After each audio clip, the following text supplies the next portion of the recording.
तो present perfect tense आज हम पढ़ने वाले हैं। तो इसमें आप लोग पहले से पढ़ चुके हैं, ये बात पहले से जानते हैं कि प्रेजेंट मीन्स आप जानते हो कि प्रेजेंट मीन्स होता है वर्तमान, ठीक है, वर्तमान। परफेक्ट मीन्स पूर्ण। अगर वर्तमान में मैंने रिसेंटली कोई काम पूर्ण हुआ हो, ऐसा एक्शन जो रिसेंटली फिनिश्ड हुआ हो, वो किस में आता है, वो शो करता है कि प्रेजेंट परफेक्ट टेंस है। वहां बात समझ आई। यहाँ पे हम लोग ये बात तो जानते हैं और ये सही भी है कि जिन वाक्यों के अंत में चुका है, चुकी है, चुके हैं, लिया है, दिया है, ली है, दी है, दे दिया है, ले लिया है, इस तरीके के अगर वाक्य है तो वह सेंटेंस प्रेजेंट परफेक्ट टेंस में होता है। क्लियर, ये बता रहे थे। लेकिन अभी इसमें एक कंफ्यूजन ये है कि हमें ये बताया जाता है, हमें पता भी है कि अगर वाक्य कंप्लीट हो गया, अगर वाक्य कंप्लीट हो गया हो, मतलब वाक्य का बोध, वाक्य का सेंस कंप्लीट हो, तब जाकर के वो प्रेजेंट परफेक्ट टेंस में होता है। एक कंफ्यूजन रहती है यहाँ पे कि भाई सिंपल प्रेजेंट में भी काम कंप्लीट हो गया होता है, प्रेजेंट परफेक्ट टेंस में भी काम कंप्लीट हो गया होता है, तब हम कहते हैं वो इस टेंस में आता है। तो यहाँ पे दिक्कत, अगर मैं कहूँ कि मैं वहां गया, जैसे अभी देखना, मैं वहां गया हूं, मैं वहां गया हूं। इसी बात को ऐसे भी कह सकते हैं कि मैं वहां गया। तो दोनों में अंतर दिख रहा है थोड़ा भी क्या? बात तो वही, मैं वहां गया हूं मतलब मैं वहां जा चुका हूं, मैं वहां पहुंच चुका हूं, और मैं वहां गया, मैंने तभी तो काम कंप्लीट हो गया, काम कंप्लीट हो गया। यहाँ भी काम कंप्लीट है, यहाँ भी काम कंप्लीट है। तो भाई अगर काम कंप्लीट है तो हम कैसे पहचानते हैं, कैसे डिफरेंशिएट करेंगे, कैसे बाइफरकेट करेंगे इन दोनों में, सिंपल पास्ट में और प्रेजेंट परफेक्ट में? समझ गए? इन दोनों में कैसे डिफरेंशिएट करेंगे, ये बात के लिए हम लोग अभी पढ़ने वाले हैं कि क्या करना चाहिए और कौन से ऐसे दो ऐसे पॉइंट हैं जिनकी वजह से हम ये डिफरेंशिएट कर सकते हैं कि कोई भी दिया हुआ वाक्य प्रेजेंट परफेक्ट टेंस में है कि सिंपल पास्ट में। बात समझ आई? क्यों, क्या कर रहे हो तुम? समझ नहीं आ रहा है तुम्हें? यहाँ पढ़ने आते हैं कि बस टाइम पास करने आते हैं? आप आए, यहाँ पे बैठे, यहाँ से अपना बैग उठाया, घर चले गए, घर पे रख दिया, फिर घर से बैग उठाया, यहाँ चले आए, यहाँ पे रख दिया। इस तरीके से पढ़ाई होगी? ये काम तो तुम पिछले कई सालों से कर रहे हो, लेकिन कोई फायदा हुआ? अगर आप यहाँ पे पढ़ने आते हैं तो यहाँ पे सिर्फ पढ़ाई किया करिए। ये टाइम क्यों खराब कर रहे हैं? आप जानते हैं कि यहाँ पे आप आ गए हैं तो अब इस टाइम पे कुछ नहीं कर सकते, सिर्फ सोच सकते हो दिमाग में फर्जी चीजें। अगर दिमाग में उल्टी सीधी बातें रखोगे, बॉडी यहाँ रहेगी, माइंड कहीं और रहेगा, तो इसका कोई फायदा है? जहाँ कहीं आपका माइंड है वो काम भी नहीं हो रहा है, यहाँ आपकी बॉडी बैठी है ये काम भी नहीं हो रहा है। इम्पोर्टेंट जो काम हो उसको किया करो। यहाँ पे आप आए हो मतलब ये पढ़ाई इंपॉर्टेंट है, तो जब पढ़ाई इंपॉर्टेंट है आ गए हो तो 100% यहीं बैठो, ताकि ये जो टाइम आपका वेस्ट हो रहा है वेस्ट ना हो। अभी जब यहाँ से जाना, क्लास ओवर होगी, तो जहाँ पे भी जाना जो काम होगा वो करना, 100% यही करना है।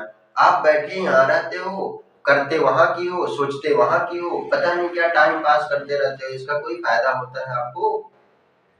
दुनिया में इतना कंपटीशन है, इतना लोग फास्ट काम कर रहे हैं, जल्दी जल्दी हर चीज कवर करने की कोशिश कर रहे हैं, और आप अपने एक घंटे, आधे घंटे, 10 मिनट करके सोचते हैं कि नहीं अभी नहीं, अभी नहीं, अभी कर लेंगे, 10 मिनट बाद कर लेंगे, 1 घंटे बाद कर लेंगे, आधे घंटे बाद कर लेंगे, और कभी भी वो बाद आता नहीं है। तो कोई फायदा हुआ नहीं ना? ठीक है, तो अभी देखो, ध्यान दो, इधर कंसंट्रेट करो। यहाँ पे हम पढ़ेंगे क्या, differentiate between simple past and present perfect tense. देखो, इसके लिए हम दो बातें जरा ध्यान। अभी मैं जो एग्जांपल लेने अभी लिया था मैंने कि मैं वहां गया, या मैं वहां गया हूं, दोनों में क्या हुआ, काम कंप्लीट हो गया है। लेकिन उसको सिंपल पास्ट में करेंगे कि प्रेजेंट परफेक्ट में करेंगे। जैसे अगर मैं कहूं आई वेंट देयर, मैं वहां गया, या इसी बात को ऐसे मैं कहूं कि I have gone there, I have gone there, मैं वहां गया, मतलब मैं वहां जा चुका हूं। समझ गए? तो देखो इसमें भी वर्क कंप्लीट हो गया, इसमें भी काम कंप्लीट हो गया, एक्शन इसमें भी कंप्लीट है, एक्शन इसमें भी कंप्लीट है। लेकिन इसमें वर्ब की सेकेंड फॉर्म लगाई गई है, इसमें वर्ब की थर्ड फॉर्म लगाई गई है। बात समझ रहे हैं आप? तो हम कहाँ पे वर्ब का थर्ड फॉर्म लगाएंगे, कहाँ पे वर्ब का सेकेंड फॉर्म लगाएंगे, कहाँ पे हैज लगाएंगे, कहाँ पे नहीं लगाएंगे, ये दोनों बात सीखते हैं। तो सिंपल पास्ट में आप वर्ब की सेकेंड फॉर्म लगती है और प्रेजेंट परफेक्ट में वर्ब की थर्ड फॉर्म लगती है। ये बात समझ आई आपको? एक मिनट, ठीक। अब देखो, अगर कोई काम शुरू हुआ, मान लो यहां से कोई काम चला, यहां से ऐसे चला, चलते चलते चलते चलते कंटिन्यू है, काम कंटिन्यू है, एक समय आया यहाँ पे काम खत्म हो गया, यहाँ से बिगिन हुआ, यहाँ पे एंड हो गया, ठीक है। तो यहाँ पे एंड हो गया, तो हम यहाँ एंड होने के बाद तो पास्ट हो गया ना, अगर उस पॉइंट पे हम देखें तो पास्ट हो गया, तो उसे सिंपल पास्ट में करेंगे कि प्रेजेंट परफेक्ट में करेंगे। जैसे मैंने कहा कि मैंने खाना खा लिया, तो मैंने खाना खा लिया, मैं पास्ट हो गया, ठीक। तो अब बता, और मैंने खाना खा लिया है, तो इसको प्रेजेंट परफेक्ट में करेंगे कि सिंपल पास्ट में करेंगे, ये बात बताइए। अगर मैं कहूं कि खाना खा लिया, अच्छा मैं कहूं मैंने खाना खा लिया है, मैं खाना खा चुका हूं, मैंने खाना खा लिया था, समझ गए? तो इन सब चीजों को हम समझते हैं कि कैसे डिफरेंशिएट करेंगे, कैसे बाइफरकेट करेंगे कि कौन सा सिंपल पास्ट है और कौन सा प्रेजेंट परफेक्ट है। तो इसमें देखिए एक पॉइंट आपको ध्यान रखना है, क्या कि इम्पैक्ट सस्टेन ऑन प्रेजेंट। अभी इसको समझाते हैं। Impact sustains on present, impact withdraw on present, impact withdraw on present। अब इधर समझिए, इम्पैक्ट मीन्स बताइए भाई, प्रभाव। प्रेजेंट पे प्रभाव होता है जिस एक्शन का, जो काम कंप्लीट हुआ हो या जो काम हो चुका है, उसका अगर प्रेजेंट पे कोई प्रभाव है, बात समझिए, इम्पैक्ट सस्टेन्स ऑन प्रेजेंट, अगर प्रेजेंट पे कोई प्रभाव है तो उस वाक्य को या उसको आप प्रेजेंट परफेक्ट में कंसीडर करेंगे, प्रेजेंट परफेक्ट टेंस में कंसीडर करेंगे। बात समझ आई? और प्रेजेंट परफेक्ट टेंस में कंसीडर करेंगे तो हैज या हैव में से हेल्पिंग वर्ब कोई भी एक यूज करेंगे सब्जेक्ट के अकॉर्डिंग। अगर इम्पैक्ट विथड्रॉ हो रहा है प्रेजेंट से, मतलब प्रेजेंट पे कोई प्रभाव नहीं पड़ रहा है, वहां से प्रभाव हट रहा है, तब वहां पे सिंपल पास्ट यूज होता है। क्या यूज होता है? सिंपल पास्ट यूज होता है। और यहाँ पे वर्ब की सेकेंड फॉर्म लगाई जाती है, यहाँ पे वर्ब की थर्ड फॉर्म यूज की जाती है। मैंने यहाँ समझिए कि अगर प्रेजेंट पे एक्शन का प्रभाव पड़ रहा है, लगातार बना हुआ है, तो वहां पे प्रेजेंट परफेक्ट टेंस होता है। और जहां पे जब प्रेजेंट में एक्शन का प्रभाव विड्रॉ हो रहा हो तो वहां पे सिंपल पास्ट होता है। आज समझ आ गई? दूसरा जो अंतर है वो ऐसे आप सीख सकते हैं कि यहाँ पे टाइम शोइंग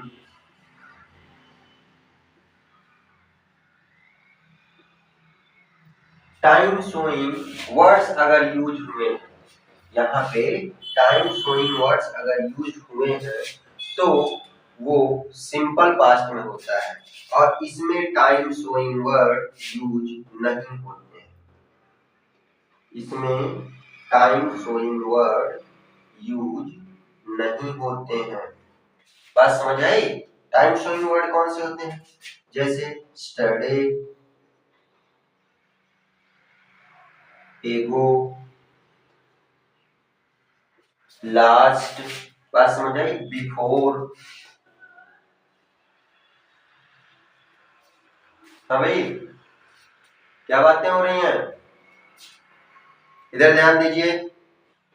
अगर आज ध्यान नहीं दिए तो आज भी वही हालत होने वाली है जो पिछले कई सालों से हो रही है। जब भी पढ़ाया जाता है ध्यान नहीं देते और फिर कहते हो कि ग्रामर आया नहीं, हमें इंग्लिश पता नहीं चली। इंग्लिश सीखना है तो आपको ऐसे ही पढ़ना पड़ेगा, समझ गए? चुका है, चुकी है, चुके हैं, ये सब कोई भी पढ़ा देगा, इसको पढ़ना जरूरी है। बात समझ आई? कितनी बातें नोट करो आप लोग, नोट करिए इसे, फिर इसके आगे का डिस्कस करते हैं, समझाते हैं। नोट करिए, ठीक है? नोट कर लीजिए इसको। देखिए यहाँ पे हमें क्या समझ आया कि भाई प्रेजेंट परफेक्ट टेंस वे सारे वाक्य प्रेजेंट परफेक्ट टेंस में होंगे जिनके लास्ट में चुका है, चुकी है, चुके हैं, लिया है, दिया है, ली है, दी है, दे दिया है, ले लिया है, इस तरीके के सेंटेंस आए। जैसे मैं दिल्ली पहुंच चुका हूं, मैंने उससे अपना सामान ले लिया है, वो उसने उसको बुक दे दिया है, इस तरीके की चीजें आए। इसमें थोड़ा सा यहीं पे प्रॉब्लम होती है कि सिंपल पास्ट और प्रेजेंट परफेक्ट टेंस दोनों में क्या होता है कि वाक्य में काम खत्म होने का बोध होता है, ठीक है? तो किस वाले वाक्य को हम सिंपल पास्ट में रखेंगे और किस वाले वाक्य को प्रेजेंट परफेक्ट टेंस में रखेंगे, इसके लिए आपको दो बातें देखनी है। अगर इम्पैक्ट प्रेजेंट पे पड़ रहा है वर्ब का, काम का, तो उसे प्रेजेंट परफेक्ट टेंस में रखेंगे और वहां पे है वर्ब की थर्ड फॉर्म लगाएंगे। अगर प्रेजेंट से इम्पैक्ट हट रहा हो, विड्रॉ करना, निकालना, हटाना, तो उस केस में आप सिंपल पास्ट यूज करोगे और वर्ब की सेकंड फॉर्म यूज करोगे, ठीक है? दूसरी बात, अगर टाइम शोइंग वर्ड दिए हो सेंटेंस में, जैसे यस्टरडे, एगो, लास्ट, बिफोर, तो वो आपका सिंपल पास्ट टेंस है। और अगर टाइम शोइंग वर्ड नहीं है तो वो प्रेजेंट परफेक्ट टेंस है, ठीक है? तीसरी सबसे आसान और सबसे अच्छा आप ये समझो कि अगर किसी वाक्य के साथ किसी वाक्य के अंत में है दिया है, ठीक है, और उस वाक्य में टाइम ऑफ एक्शन नहीं दिया हुआ है, ऐसे समझो है दिया है और टाइम ऑफ एक्शन नहीं दिया है, तो वो वाक्य प्रेजेंट परफेक्ट टेंस का होगा। अगर अंत में है आया है, कोई भी प्रेजेंट परफेक्ट टेंस का वाक्य हो, कोई भी वाक्य हो, उसके अंत में है आया हो, लेकिन कंडीशन ये है कि उसमें टाइम ऑफ एक्शन ना दिया गया हो, कोई टाइम ना दिया गया हो इस तरीके का, कोई पास्ट टाइम ना दिया गया हो, तो वह वाक्य और उसमें कार्य के पूर्ण होने का बोध हो रहा हो कि काम पूरा हो चुका है, ठीक है? मैंने तीन बातें कि कोई वाक्य है जिसके लास्ट में है हो, है दिया हो, वाक्य को पढ़ने से समझ आया कि काम पूरा हो चुका है, मैंने काम के पूर्ण होने का बोध हो, तथा उसमें पास्ट टाइम मेंशन ना हो, पास्ट टाइम ना दिया हो, तो भी वह वाक्य प्रेजेंट परफेक्ट टेंस में आता है। तो इस लाइन को भी आप हिंदी में लिख लो कि वे सभी वाक्य जिनके अंत में है आया हो तथा काम के पूर्ण होने का बोध होता हो और वाक्य में पास्ट टाइम ना दिया हो, तो ऐसे सारे वाक्य प्रेजेंट परफेक्ट टेंस के होते हैं। बात समझ आ गई? इस बात को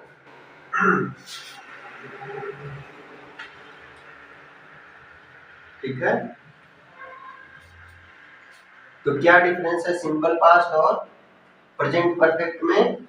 कि सिंपल पास्ट में आपको पास्ट टाइम दिया रहेगा और प्रेजेंट परफेक्ट में पास्ट टाइम नहीं दिया रहेगा। माने आप ऐसे समझ सकते हैं कि an action that has recently finished, आप इसके लिए लिख लो कि an action that has recently finished, ठीक है, and action that has recently finished is expressed in present perfect tense, is expressed in present perfect tense, ठीक है।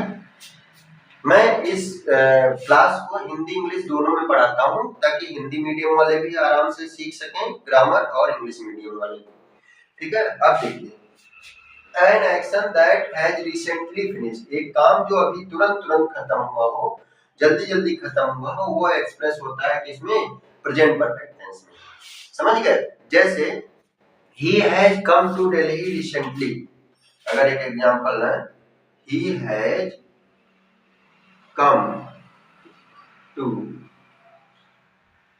दिल्ली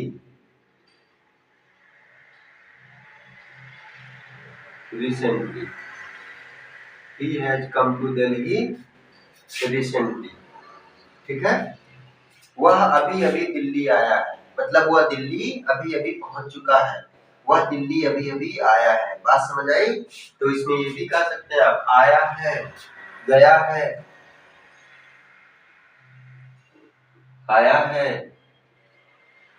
गया है, जा चुका है, समझ गए। इस तरीके के अगर वर्ड आए तो वो प्रेजेंट परफेक्ट टेंस में होता है। तो पहली बात आपको समझ आ गया कि an action that has recently finished is expressed in present perfect tense, वह काम जो बहुत जल्दी जल्दी खत्म हुआ हो वो प्रेजेंट परफेक्ट टेंस में एक्सप्रेस होता है, ठीक है। दूसरी बात, if the action is important, क्या, ये लाइन लिखो आप कॉपी में, इफ द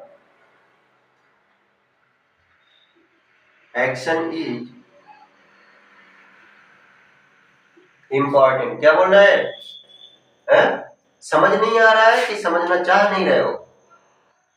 बात ये होती है, आप देखो कभी कभी कि कुछ बच्चों के साथ ये प्रॉब्लम होती है, वो इसलिए कहते हैं कि समझ नहीं आ रही क्योंकि समझना नहीं चाहते हैं। जैसे उनके लिए कोई नई बात बताओ तो उन्हें अजीब सा लगता है और वो उसको एक्सेप्ट करने के लिए तैयार ही नहीं रहते हैं। उनको वही बात बताओ जो वो पहले से जानते हैं तो उन्हें लगता है कि ये समझ आ रहा है।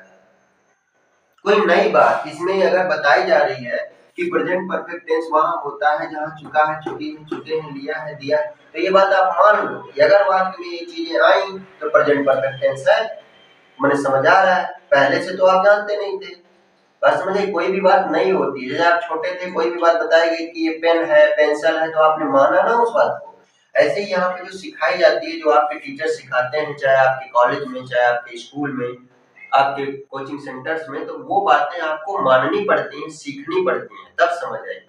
अगर किसी ने कहा tan थीटा cos थीटा, तो tan थीटा cos थीटा होता है, ये बात आपको माननी पड़ेगी, तब ना समझ आई। नहीं तो आप वहाँ क्वेश्चन मार्क कि tan थीटा क्या होता है, तो ज्यादा हिंदी में बोल देगा, ऐसी बातें बता देगा, समझ गए।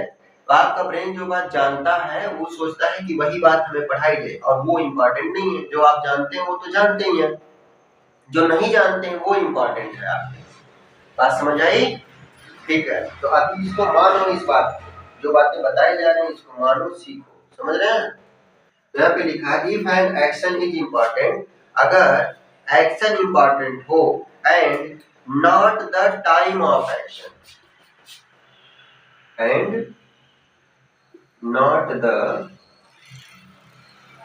टाइम ऑफ एक्शन, मतलब क्या समझे कि अगर एक्शन इंपॉर्टेंट हो, टाइम ऑफ एक्शन नहीं, काम कब हो रहा है इंपॉर्टेंट ना हो, एक्शन इंपॉर्टेंट हो, और उसमें क्या दिया हो कि time of the action is not given in sentence, ठीक है, एंड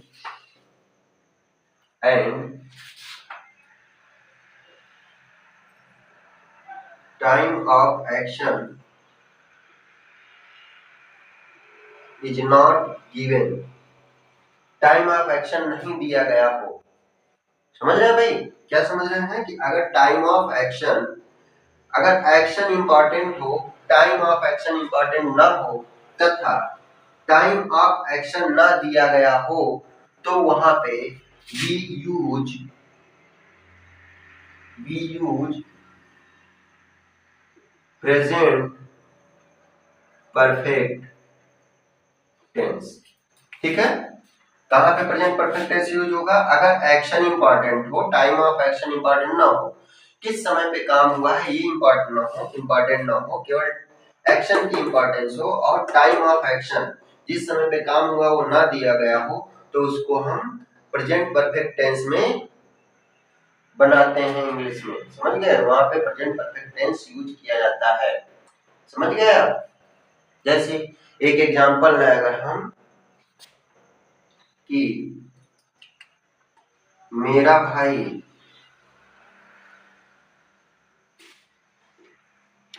कल दिल्ली गया। मेरा भाई कल दिल्ली गया है, ठीक है, तो क्या हुआ? दिल्ली पहुंच चुका है वो। मेरा भाई कल दिल्ली पहुंच चुका है, तो चुका है, चुकी है, चुके हैं अगर आया हो तो प्रेजेंट परफेक्ट टेंस में ले लोगे। तो मेरा भाई कल दिल्ली गया है, तो ये तो सिंपल प्रेजेंट का है। समझ गया? सॉरी, सिंपल पास्ट का है। तो यही डिफरेंशिएट करना है, यही बात आपको बताई गई है कि अगर किसी वाक्य में पास्ट टाइम दिया गया हो तो वो प्रेजेंट परफेक्ट टेंस का नहीं होता है। जैसे अगर इसका इंग्लिश में ट्रांसलेट करेंगे कि my brother has gone to Delhi study, तो ये क्या होगा? गलत हो जाएगा। क्यों गलत हो जाएगा? मेरा भाई कल दिल्ली गया है, मतलब मेरा भाई कल दिल्ली जा चुका है, मेरा भाई कल दिल्ली पहुंच चुका है। तो बताओ, इसको हम प्रेजेंट परफेक्ट टेंस में लेंगे? नहीं। क्यों नहीं लेंगे? क्योंकि यहाँ बताया गया है कि अगर एक्शन इंपॉर्टेंट हो, टाइम ऑफ एक्शन इंपॉर्टेंट ना हो, तो वहां और टाइम ऑफ एक्शन ना दिया हो, तब हम प्रेजेंट परफेक्ट टेंस का यूज करते हैं। यहाँ पर तो टाइम ऑफ एक्शन दिया है, इसीलिए हम प्रेजेंट परफेक्ट टेंस का यूज नहीं करेंगे। क्या करेंगे? सिंपल पास्ट का यूज करेंगे। तो क्या बनेगा इसका सही sentence? My brother went to Delhi. ये सही है, this one is correct and this is wrong. यहाँ पे देखिए वर्ब की सेकेंड फॉर्म यूज किया, सिंपल पास्ट। यहाँ पे वर्ब का थर्ड फॉर्म यूज किया, प्रेजेंट परफेक्ट। तो आपको पता चला कि प्रेजेंट परफेक्ट कहाँ पे यूज होगा? प्रेजेंट परफेक्ट वहां पे यूज होगा जहां पे एक्शन इंपॉर्टेंट हो, टाइम ऑफ एक्शन नहीं। और टाइम ऑफ एक्शन ना दिया हो, वहां पे आप प्रेजेंट परफेक्ट टेंस का यूज करोगे। लेकिन अगर टाइम ऑफ एक्शन दिया गया हो तो वहां पे आप सिंपल पास्ट का यूज करोगे, प्रेजेंट परफेक्ट टेंस का यूज नहीं करोगे। बात समझ आई? क्लियर हुआ? तो ये दो बातें याद रखो, ये सब बातें। और दूसरी बात कि अगर पास्ट टाइम ना दिया हो तो प्रेजेंट परफेक्ट टेंस, अगर पास्ट टाइम दिया हो तो सिंपल पास्ट, क्योंकि सिंपल पास्ट में भी काम पूरा हो चुका होता है और प्रेजेंट परफेक्ट में भी काम पूरा हो चुका होता है। बात समझ आई बेटे? तो इसको नोट करो, फिर इसके आगे का डिस्कस करते हैं। नोट करिए आप लोग। ठीक है, तो अब यहाँ पे आपने अभी तक क्या सीखा कि भाई आप प्रेजेंट परफेक्ट टेंस के सेंटेंसेज को कैसे पहचानेंगे कि ये प्रेजेंट परफेक्ट टेंस का है कि किसी और टेंस का है। तो आप समझ गए ये बात कि कैसे पहचानेंगे। अब जब आप पहचान लोगे, रिकॉग्नाइज कर लोगे कि ये प्रेजेंट परफेक्ट टेंस के ही सेंटेंस हैं, तो उनको अगर हिंदी में दिया होगा तो इंग्लिश में कैसे कन्वर्ट करेंगे, इंग्लिश में दिया होगा तो हिंदी में कन्वर्ट कैसे करेंगे, आप आराम से कर लोगे। तो उसके लिए हम पढ़ने जा रहे हैं कि अगर हिंदी में दिया हुआ तो उसे इंग्लिश में कैसे कन्वर्ट करेंगे हम। ठीक है, तो अभी जो छोटे क्लासेज हैं या हाई स्कूल इंटर में आप हिंदी से इंग्लिश में कन्वर्ट करते हो या फिर कन्वर्सेशन में हिंदी से इंग्लिश में कन्वर्ट करके बोलते हो, लेकिन अगर कंपटीशन में आप बैठ रहे हो या आगे चल के और हायर एजुकेशन आप लोगे तो इंग्लिश में सारी बुक्स रहेंगी, तो आपको कैसे पता चलेगा कि ये प्रेजेंट परफेक्ट टेंस का है। तो वहां पे क्या सेंस आप निकालोगे, कैसे समझोगे इस बात को। या फिर आपके एग्जाम में कई बार एरर डिटेक्शन आते हैं, सेंटेंस पैराजंबल सेंटेंस आते हैं, ठीक है, गलतियों को ढूंढने के लिए आता है। तो ये सब आप कैसे करोगे, अब उसके लिए हम सीखते हैं कि अगर सेंटेंस प्रेजेंट परफेक्ट टेंस का होगा तो उसका फॉर्मेट क्या होगा, उसका फार्मूला क्या होगा। बात समझ आई? तो वो हम लोग सीखते हैं कि अब हिंदी से इंग्लिश में कैसे कन्वर्ट करेंगे। बात समझ आई? ठीक है, और किसी को कोई दिक्कत नहीं ना?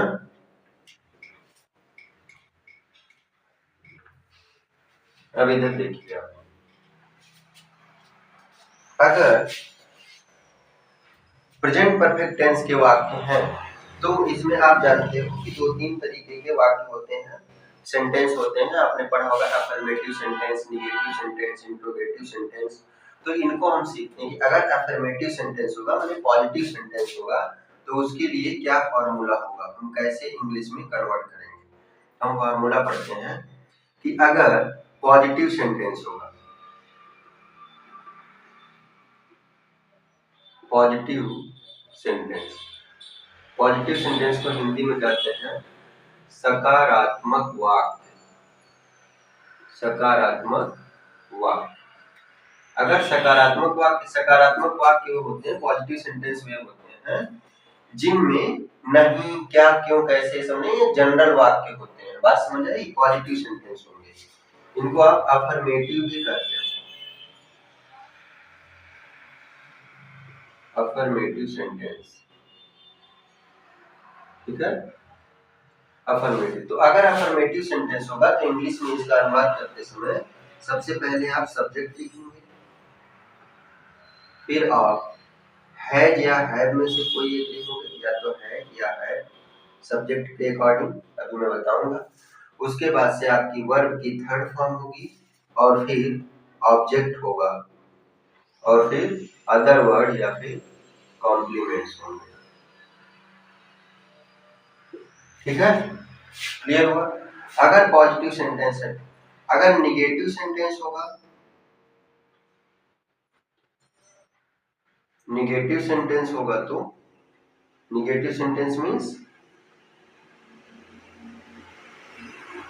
नकारात्मक वाक्य। नकारात्मक वाक्य निगेटिव सेंटेंस वे होते हैं जिसमें नहीं आया, किसी बात के लिए मना किया गया। तो जब नहीं आता है ना, तो किसी भी टेंस का वाक्य हो, अगर नहीं लिखना है आपको तो हेल्पिंग वर्ब के बाद नॉट लगा देते हैं। माने इसमें कैसे करोगे आप, पहले इसमें भी सब्जेक्ट लिखोगे और फिर हैज या हैव में से कोई एक सब्जेक्ट के अकॉर्डिंग लिखेंगे आप, फिर नॉट लिखेंगे और फिर वर्ब की थर्ड फॉर्म लिखेंगे और फिर ऑब्जेक्ट लिखेंगे। ठीक है, ऐसा करेंगे। यानी अगर प्रेजेंट परफेक्ट टेंस का वाक्य है तो उसका इंग्लिश में अनुवाद करते समय पॉजिटिव सेंटेंस का सबसे पहले सब्जेक्ट लिखोगे, फिर हैज या हैव, फिर वर्ब की थर्ड फॉर्म, फिर ऑब्जेक्ट और फिर कॉम्प्लीमेंट। निगेटिव है तो सब्जेक्ट हैज या हैव, उसके बाद नॉट, उसके बाद वर्ब की थर्ड फॉर्म, उसके बाद ऑब्जेक्ट। अगर इंटेरोगेटिव है तो इंटेरोगेटिव है तो इंट्रोगेटिव सेंटेंस माने प्रश्नवाचक वाक्य, प्रश्नवाचक वाक्य। प्रश्नवाचक वाक्य क्या होते हैं? वे वाक्य जिसमें क्वेश्चन पूछा गया हो, क्वेश्चन। ठीक है, तो क्या, क्यों, कैसे, कब, कहाँ, कितने, कितना, कितनी, किसका, किसकी, ये सब यूज हुआ हो तो वो क्या होता है, इंट्रोगेटिव सेंटेंस होता है। और जब इंट्रोगेटिव सेंटेंस होगा तो दो तरीके के इंट्रोगेटिव सेंटेंस होते हैं। पहला, अगर क्वेश्चन वर्ड पहले आया हो तो, ठीक है, अगर इस वाक्य में प्रश्न क्या पहले यूज हुआ, और एक होता है कि क्वेश्चन वर्ड बीच में आया।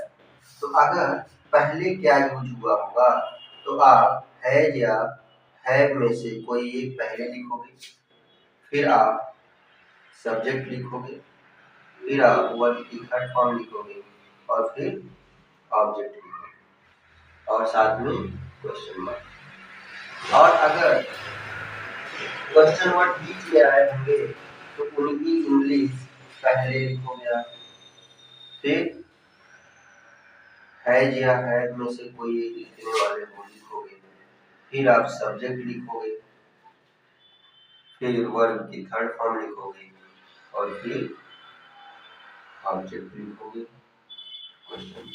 ठीक है, ठीक। मतलब क्या समझ आया कि अगर पॉजिटिव सेंटेंस है तो पहले सब्जेक्ट लिखेंगे, फिर हैज है, फिर वर्ब की थर्ड फॉर्म, फिर ऑब्जेक्ट और फिर बाकी चीजें। अगर निगेटिव है तो पहले सब्जेक्ट, फिर हैज है, फिर नॉट, फिर वर्ब की थर्ड फॉर्म, फिर ऑब्जेक्ट। अगर इंट्रोगेटिव सेंटेंस है और उसमें क्या पहले आया हो, जैसे क्या उसने खाना खा लिया है, क्या वह दिल्ली पहुंच चुका है, क्या वह अपने घर जा चुका है, क्या उसने अपना काम कंप्लीट कर लिया है, तो इस तरीके के सेंटेंस होंगे तो हैज है पहले आएंगे, तो इसमें क्या पहले उसके बाद सब्जेक्ट, उसके बाद वर्ब की थर्ड फॉर्म, उसके बाद ऑब्जेक्ट। लेकिन अगर क्वेश्चन वर्ड बीच में आए हैं, जैसे वह कहाँ जा चुका है, वह कितने बजे तक पहुंच चुका है, समझ गए? क्या, क्यों, कैसे, कब, कहाँ, कितना, कितनी, ये सब अगर वाक्य के बीच में आए हो तो उनकी अंग्रेजी आप पहले लिखते हो, फिर है, फिर सब्जेक्ट, फिर वर्ब की थर्ड फॉर्म और फिर ऑब्जेक्ट। क्लियर हुआ? ये आपका फॉर्मूला है प्रेजेंट परफेक्ट टेंस का इंग्लिश में कन्वर्ट करते समय। ठीक है, जैसे मेरा भाई कल कहाँ गया है, सॉरी कल सिंपल पास्ट होगा, मेरा भाई दिल्ली कब पहुंचा है, तो कब देखो बीच में आया तो उसकी इंग्लिश पहले लिखोगे व्हेन। ठीक है, वे अपना काम क्यों पूरा कर लिए हैं, तो क्यों बीच में आया तो उसकी वर्ड वाई पहले लिखोगे आप इंग्लिश, फिर बाकी सारा लिखोगे। समझ आई बात? तो ये आपका फार्मूला है, नोट कर लीजिए इसको भी, नोट करिए फटाक से, तब हम लोग एग्जाम्पल लेके इसको समझ लेते हैं। ठीक है, नोट कर लीजिए। ठीक है, अब हम लोग एग्जाम्पल लेते हैं, एग्जाम्पल लेके समझेंगे। ठीक है,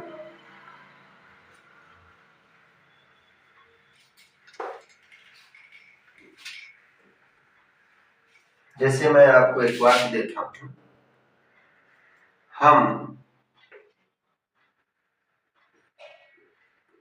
बहुत तरक्की कर चुके हैं, हम बहुत तरक्की कर चुके हैं। तो यहाँ पे देखिए लास्ट में चुका है, चुकी है, चुके हैं आ गया, तथा काम के पूरा होने का बोध होता है, तो प्रेजेंट परफेक्ट टेंस है। इसमें कोई भी पास्ट टाइम दिया है, ठीक है, टाइम ऑफ एक्शन दिया है नहीं, टाइम ऑफ एक्शन इंपॉर्टेंट है नहीं, सिर्फ इसमें एक्शन इंपॉर्टेंट, इसलिए प्रेजेंट परफेक्ट टेंस का वाक्य है।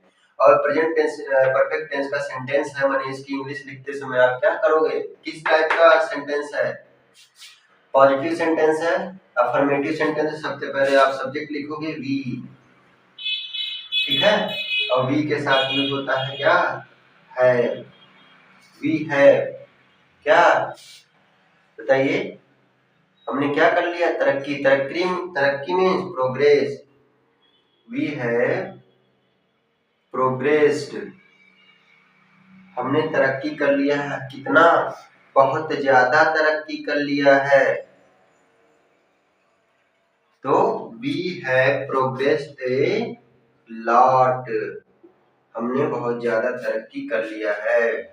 यहाँ पे एक बात आप सीख लो कि हैव का यूज किसके साथ होता है, तो हैव किसके साथ यूज होगा, आई, वी, यू, दे, और प्लूरल सब्जेक्ट के साथ हैव यूज होगा, और हैज का यूज होगा किसके साथ, ही, सी, इट,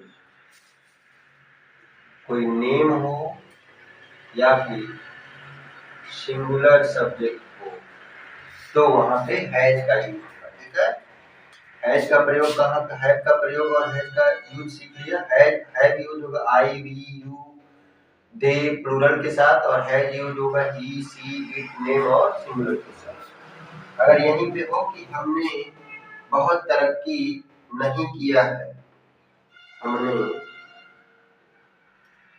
बहुत तरक्की नहीं किया है, तो निगेटिव हो गया तो हैव के बाद नॉट लग जाएगा, सब्जेक्ट प्लस है या हैव में से, तो हम जानते हैं वी के साथ हैव यूज होता है, वी हैव नॉट नहीं के लिए, वी हैव नॉट वर्ब की third form, progressed, we have not progressed a lot, हमने बहुत तरक्की नहीं किया है। बात समझ आई? क्या हमने बहुत तरक्की कर लिया है? अगर क्या पहले आ जाएगा तो हैव वी,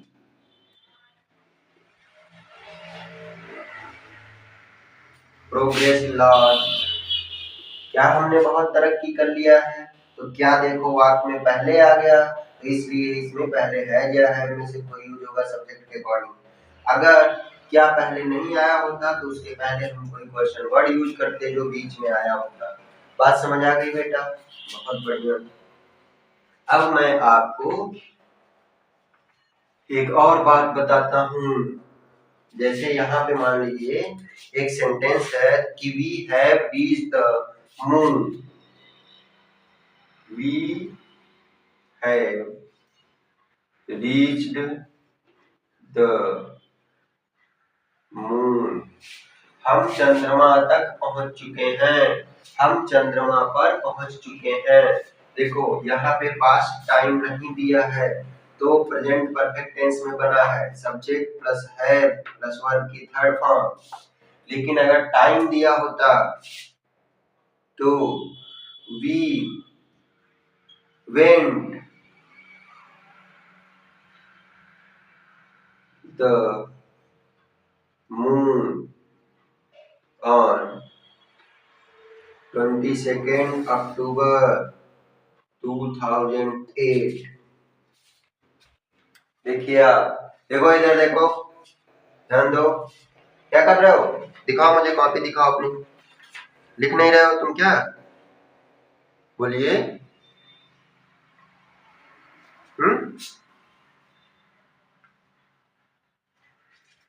ठीक है, देखिए वी वेंट, वेंट की जगह पे आप रीच्ड लिखिए तो ज्यादा सही रहेगा, reached, we reached the moon on 22 October 2008। देखिए पास्ट टाइम दिया है तो हमने क्या किया, प्रेजेंट परफेक्ट टेंस का यूज नहीं हुआ, यहाँ पे आपने यूज किया क्या, सिंपल पास्ट, क्योंकि V2 है, सब्जेक्ट है, सिंपल पास्ट आपने सीखा है।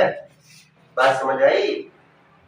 तो अगर पास्ट टाइम दिया होगा तो हम सिंपल पास्ट यूज करेंगे, अगर पास्ट टाइम नहीं दिया होगा, एक्शन इंपॉर्टेंट है तो हम प्रेजेंट परफेक्ट टेंस यूज करेंगे। क्लियर हुई बात? देखो इसमें भी काम कंप्लीट हो गया है, इसमें भी काम कंप्लीट हो गया है, तो बताओ कौन सा प्रेजेंट परफेक्ट है, कौन सा सिंपल पास्ट है। इसलिए ये बात ध्यान रखना है कि जिसमें पास्ट टाइम दिया हो, ठीक है, प्रेजेंट पे जिसका इम्पैक्ट विड्रॉ हो रहा हो, वो सारे के सारे सिंपल प्रेजेंट में, और जिसमें पास्ट टाइम ना दिया हो, काम रिसेंट में कंप्लीट हुआ हो, जिसके अंत में है आया हो तथा कार्य के पूर्ण होने का बोध हो और उसमें पास्ट टाइम ना दिया हो, उसको प्रेजेंट परफेक्ट टेंस में हम बनाते हैं। क्लियर हुई बात? ये आपका था प्रेजेंट परफेक्ट टेंस। ये ध्यान रहे कि इसमें हैव और हैज हेल्पिंग वर्ब होते हैं दो, हैव का use I we you they और प्लूरल के साथ होता है, और हैज का use he she it name और सिंगुलर के साथ होता है। क्लियर हो गया बेटा जी? है ना? ठीक है, तो हम यहीं पे रहने देते हैं।